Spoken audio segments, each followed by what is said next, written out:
हमारा प्यारा हिंदू द्वीप, हमारा प्यारा हिंदू द्वीप, हम हैं इसके प्रहरी और प्रदीप, हम हैं इसके प्रहरी और प्रदीप, हमारा प्यारा हिंदू द्वीप, हमारा प्यारा हिंदू द्वीप।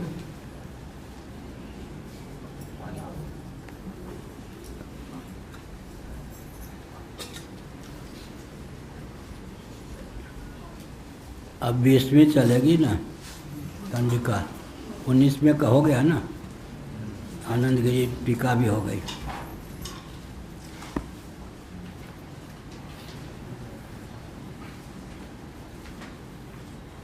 एस ओ एव बृहस्पति वाग्वै बृहति तस्या एस पति तस्माद् उ बृहस्पति।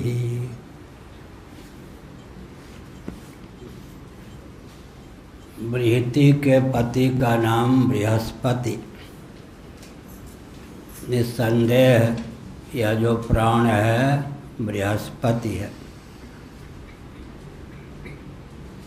वाक ही बृहति है, उसके पति स्वामी नियामक उज्जीवक प्राण का नाम बृहस्पति है। एस उ एव बृहस्पति वाग्वै बृहति तस्या एव पति तस्माद् उ बृहस्पति।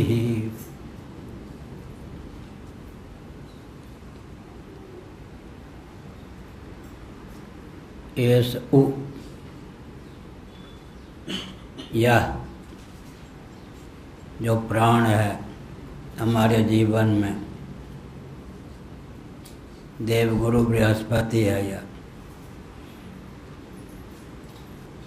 वो जो देवगुरु बृहस्पति हैं, प्राणोपाधिक चित्त धातु के अवतार होने के कारण उनका नाम बृहस्पति। दर्शन ही इतिहास बनता है, कोई ग्रंथ प्रकाशित नहीं है, उसमें हमने लिखा है दर्शन ही इतिहास बनता है। आजकल जो इतिहास लेखक हैं एक विचित्र शब्द का प्रयोग करना प्रारंभ किया उन्होंने, प्राक ऐतिहासिक। प्राग ऐतिहासिक, जहाँ उनकी आधुनिक बुद्धि काम नहीं करती वो कहते हैं गपाष्टक है, प्राग ऐतिहासिक। लेकिन दर्शन शास्त्र का जिसको विधिवत ज्ञान नहीं होगा वो हमारे इतिहास का भी ज्ञान प्राप्त नहीं कर सकता। दर्शन जगत में जो तत्व है वो तत्व ही ऐतिह्य जगत में व्यक्ति के रूप में प्राप्त है। ये बहुत बढ़िया। जो जो वस्तु है उसके अधिदैव जो हैं वही हमारे यहाँ पांडवादि के रूप में अवतीर्ण होते हैं।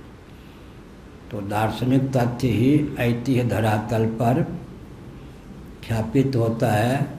यह विज्ञान आजकल लुप्तप्राय है, इसलिए आधुनिक व्यक्तियों ने एक म्लेच्छ कोटि के शब्द को प्रवृत्त किया, प्राग ऐतिहासिक। एस ओ एव बृहस्पति, निस्संदेह यह प्राण बृहस्पति है। बृहस्पति का अर्थ होता है बृहति का पति। बृहति कौन है? वाक। उसका पति नियामक स्वामी उज्जीवक, जिससे एकीभूत होकर वाक में बोलने की क्षमता प्राप्त है, वही प्राण है। इसलिए प्राण का नाम बृहस्पति है। वो जो देव गुरु बृहस्पति हैं, देव का अर्थ इंद्रियां, अंतःकरण, ये देव हैं, पहले आ ही चुका है। द्योतनशील हैं, अपने विषय को उद्भाषित करने में समर्थ हैं। उनका गुरु कौन है? यह प्राण। तो ये जो इंद्रियां हैं, अंतःकरण, ये देवताओं के रूप में अधिदैव के दृष्टि से अवतीर्ण होती हैं। और यह जो प्राण है यही बृहस्पति देवगुरु के रूप में अवतीर्ण होता है। ये जो ऐतिह्य धरातल पर व्यक्ति हैं ये आध्यात्मिक आधिदैविक तथ्य के उद्भाषक हैं।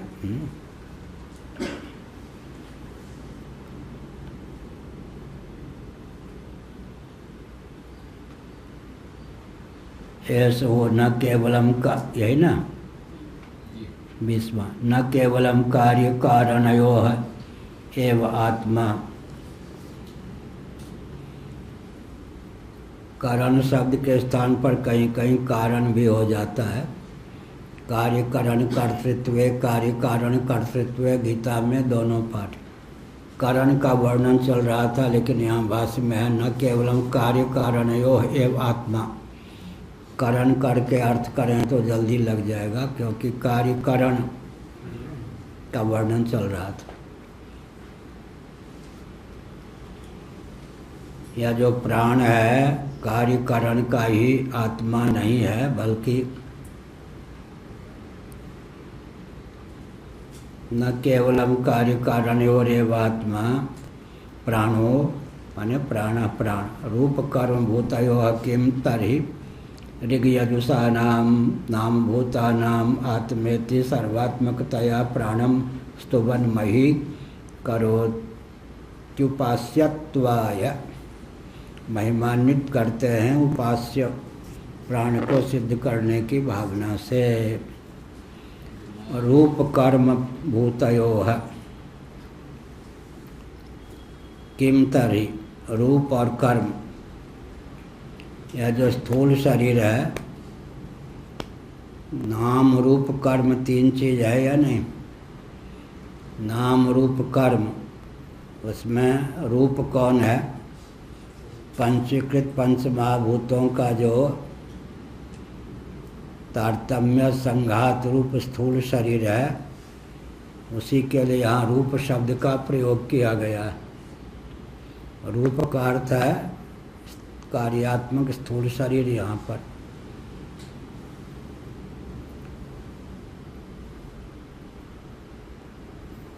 कौन से?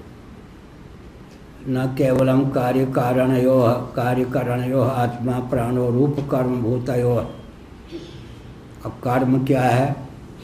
ज्ञानेंद्रियों के द्वारा ज्ञान का संपादन, कर्मेंद्रियों के द्वारा कर्म का संपादन, अंतःकरण दोनों में सम्मिलित ज्ञान कर्म उभयात्मक। अंतःकरण क्या है? श्रीमद् भागवत के 11 स्कंद के अनुसार ज्ञान कर्म उभयात्मक, क्योंकि अंतःकरण का योग होने पर ही कर्मेंद्रियों के द्वारा कर्म की, ज्ञानेंद्रियों के द्वारा ज्ञान की सिद्धि होती है। रूप कर्म भूतयोः, रूप का अर्थ हुआ स्थूल शरीर, पंचभूतों का तारतम्य संघात है, यही रूप है। यहाँ पर रूप। कर्म कौन है? ज्ञानेंद्रिय कर्मेंद्रिय का नाम यहाँ पर कर्म है। नाम रूप कर्म, जगत को 3 शब्दों में खापित करेंगे तो क्या होगा? नाम रूप कर्म। नाम रूप कर्मात्मक जगत है। ज्ञानेंद्रियों और कर्मेंद्रियों के द्वारा ज्ञान और कर्म का संपादन होता है। ज्ञानोपलब्धि भी कर्म है। इस ढंग से ज्ञान को भी कर्म में समाहित कर लिया। विषयोपलब्धि भी एक प्रकार से कर्म है। तर्हि ऋग्यजुषां नाम भूतानां आत्मेति सर्वात्मकतया प्राणं स्तुवन मही करोत्युपास्यत्वाय। और रूप हो गया स्थूल शरीर, पंचीकृत पंच महाभूतों का तारतम्य संघात जो स्थूल शरीर है रूप। कर्म क्या हो गए? अंतःकरण, ज्ञानेंद्रिय, कर्मेंद्रिय, प्राण, यह कर्मात्मक। करणात्मक जो सूक्ष्म शरीर है वो करणात्मक। और रूप और कर्म की बात तो हो गई, बाकी क्या है? नाम। नाम कौन हो गए? ऋक् यजु साम और अथर्व। ये नाम वाक्य ही विलास होते हैं। ऋक् यजु साम और अथर्व। ऋक् यजु साम और अथर्व कितने वेद हैं? हाँ, वेद कितने हैं? कौन कौन? हाँ बढ़िया, धन्यवाद, बढ़िया, प्रयाग है, बढ़िया। ऋक, क्या ऋक किसको कहेंगे? मित। बहुत संक्षेप में शंकराचार्य ने वेदों का परिचय दिया है, अच्छे अच्छे वैदिकों को नहीं मालूम। ऋक को कहेंगे मित, यजु को कहेंगे अमित, साम को कहेंगे स्वर, अथर्व कहेंगे सम्मिलित। 4 वेदों के लिए अलग अलग शब्द का प्रयोग करना होगा। मित, अमित, स्वर, सम्मिलित। क्या हुआ वैदिक जी? लो चपेट में आ गए। कांतु बोलो, क्या हुआ 4 वेद? हाँ बढ़िया, बैठ, बढ़िया। मित, अमित, स्वर, सम्मिलित। हाँ, ये वेद पर प्रवचन करना, ये सब इधर लोग जानते नहीं। भगवान शंकराचार्य ने लिखा, हुआ भी एक ही जगह लिखा। मित माने छंदोबद्ध, पोयम, वर्ष। छंदोबद्ध होने के कारण ऋक का नाम है मित। गद्य, गद्यात्मक होने के कारण अमित हो गया कौन? यजुर्वेद। गान की प्रधानता से साम, स्वर हो गया। सम्मिलित, तीनों का मिला जुला रूप हो गया अथर्व। अथर्व में मित, अमित, स्वर तीनों का समावेश होता है। मित, अमित, स्वर, सम्मिलित। या